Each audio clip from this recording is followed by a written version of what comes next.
نصف صدی بعد شیخ مجیب کا بت ٹوٹ گیا. بنگلہ دیش کی وزیر اعظم شیخ حسینہ واجد کو بھارت نواز پالیسیاں لے ڈوبی. حسینہ مستعفی ہو کر بھارت فرار. ہزاروں مظاہرین وزیر اعظم کی سرکاری رہائش گاہ میں داخل. بنگلہ دیشی آرمی چیف کا عبوری حکومت بنانے کا اعلان. کوٹا سسٹم کے خلاف ملک گیر پرتشدد مظاہروں کے بعد حالات حکومت کے کنٹرول سے باہر ہو گئے تھے. غیر ملکی میڈیا کے مطابق بنگلہ دیشی آرمی چیف نے شیخ حسینہ کو مستعفی ہونے کے لیے 45 منٹ کی ڈیڈ لائن دی تھی. بنگلہ دیش میں ایک ماہ کے دوران ہنگاموں میں 300 سے زائد افراد ہلاک اور سینکڑوں زخمی ہوئے.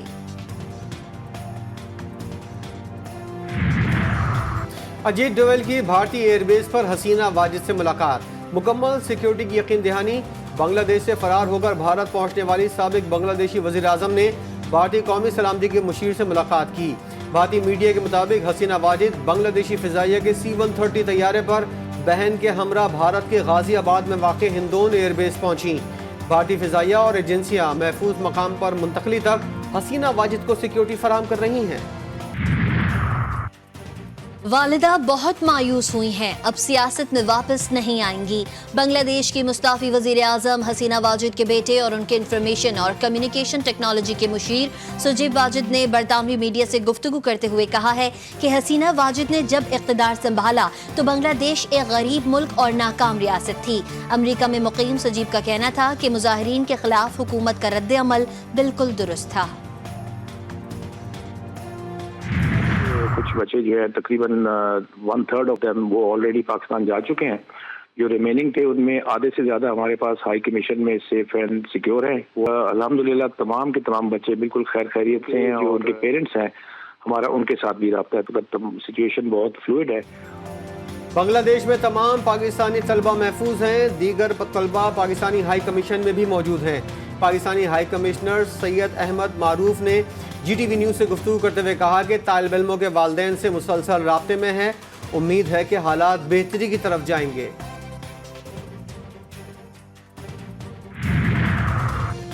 بنگلہ دیشی صدر کا سابق وزیر اعظم خالد ضیاء کو رہا کرنے کا حکم. غیر ملکی خبر ایجنسی کے مطابق بنگلہ دیشی صدر محمد شہاب الدین نے مرکزی اپوزیشن جماعت BNP کی سربراہ خالدہ ضیاء کی رہائی کا حکم جاری کیا ہے. خالدہ 2 مرتبہ بنگلہ دیش کی وزیر اعظم رہ چکی. وہ 2020 میں 17 برس کی قید کی سزا سے رہائی کے بعد سے گھر میں نظر بند اور گزشتہ کچھ عرصے سے اسپتال میں داخل ہیں.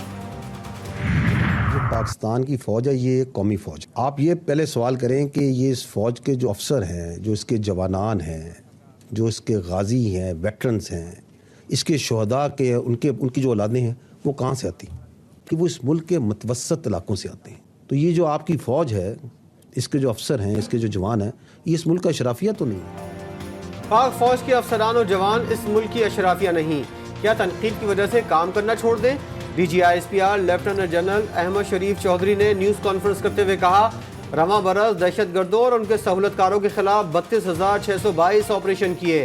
حکومت نے 2 دہشت گرد تنظیموں پر پابندی لگائی. TTP کو خوارج الفتنہ کے نام سے نوٹیفائی کر دیا گیا.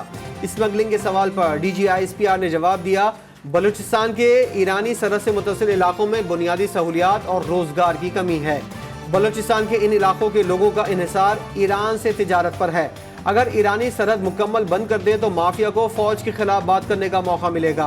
انہوں نے کہا کہ مسلح افواج حق خود ارادیت کے لیے کشمیریوں کے ساتھ کھڑی ہے. ہم سب جانتے ہیں مقبوضہ کشمیر میں غیر قانونی لاک ڈاؤن ہے. 9 مئی پر فوج کے موقف میں کوئی تبدیلی آئی ہے نہ آئے گی.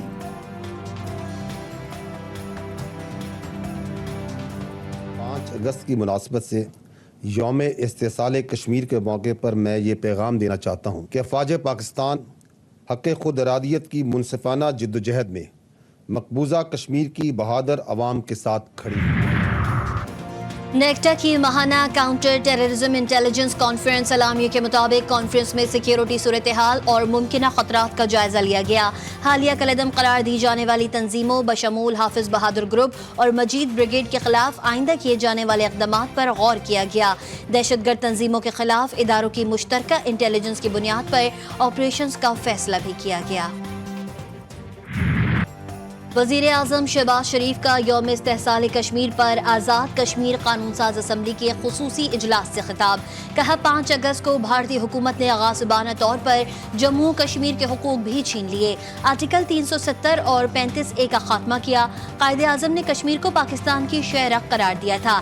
وزیر اعظم آزاد کشمیر چودھری انوار الحق نے قانون ساز اسمبلی کے خصوصی اجلاس سے خطاب کرتے ہوئے کہا کہ مقبوضہ کشمیر میں 10 لاکھ فوج کشمیریوں پر مظالم ڈھا رہی ہے. 5 اگست 2019 کو مودی نے ہندوتوا فلسفے کو آگے بڑھاتے ہوئے ریاست کی حیثیت ختم کر دی.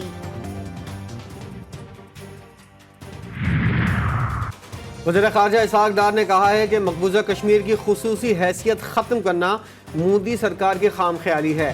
بھارت نے کشمیر کا نقشہ بدلنے کی کوشش کی. بھارت کا غیر قانونی تسلط ختم اور مقبوضہ کشمیر کی خصوصی حیثیت بحال ہونی چاہیے. وزیر اطلاعات عطا تارڑ کی نیوز کانفرنس. وزیر مذہبی امور کشمیر امیر مقام نے کہا کہ ہم نے پہلے بھی بھارتی اقدامات کی مخالفت کی, آج بھی اپنے موقف پر قائم ہیں. سینٹ میں یوم استحصال کشمیر اور حماس رہنما اسماعیل ہنیہ کی شہادت پر متفقہ قراردادیں منظور. یوم استحصال کشمیر کی قرارداد میں مطالبہ کیا گیا ہے کہ بھارت سیاسی قیدیوں کو فوری طور پر رہا کرے اور کشمیر کی آزادی کا فیصلہ اقوام متحدہ کی قراردادوں کے مطابق کیا جائے. اسرائیل کی مذمتی قرارداد کے متن کے مطابق اسرائیل ایک بین الاقوامی مجرم اور دہشت گرد ریاست کا روپ دھار رہا ہے. پاکستان, OIC اور اسلامی ممالک متحد ہو کر اسرائیل کو دہشت گرد کارروائیوں سے روکیں, غزہ میں محاصرہ ختم کرائیں تاکہ محصور فلسطینیوں تک ہنگامی امداد پہنچ سکے. ہمارا کسی کے ساتھ کوئی جھگڑا نہیں ہے.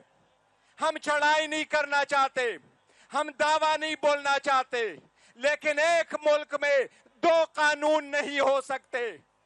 ہماری عورتوں پہ ہاتھ اٹھاؤ, ہمارے MNAs کو بھی آپ جبری گمشدگی کرواؤ, تو ایسے 2 قانون نہیں ہو سکتے.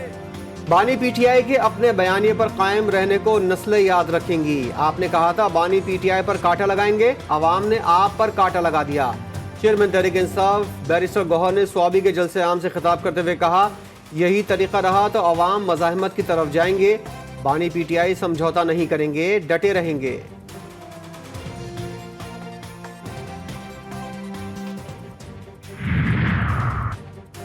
الیکشن کمیشن نے مخصوص نشستوں پر اپنے اور اعلیٰ عدلیہ کے فیصلے ویب سائٹ پر ڈال دیے. الیکشن کمیشن نے دسمبر 2023 میں PTI انٹرا پارٹی الیکشن کا فیصلہ اور پشاور ہائی کورٹ کا PTI انٹرا پارٹی الیکشن سے متعلق فیصلہ اپلوڈ کیا. PTI انٹرا پارٹی الیکشن اور انتخابی نشان پر سپریم کورٹ کا 13 جنوری کا فیصلہ اور سنی اتحاد کونسل کی مخصوص نشست پر کمیشن کا فیصلہ بھی اپلوڈ کر دیا گیا. ملک بھر میں موسلادھار بارشوں نے تباہی مچا دی. فیصل آباد میں کشتیاں چل گئیں. بلوچستان میں دریائے مولا سے آنے والا ریلا گندھاوا راج بند بہا کر لے گیا. سگڑی رابطہ پل ایک جانب شگاف پڑ گیا. ننکانہ صاحب شیخو پورہ کوٹ ادو میں دریائے بیل خطرے کی زد میں. سندھ میں دادو لاڑکانہ سانگھڑ سکھر جیکا آباد اور گھوٹکی سمیت دیگر شہروں میں وقفے سے بارش. نشیبی علاقے زیر آب. کراچی میں آج بھی موسلادھار بارش کی پیش گوئی. گزشتہ روز کی بارش سے شہر کی کئی سڑکوں پر گڑھے. لیاری میں مکان کی چھت گرنے سے 2 افراد جاں بحق.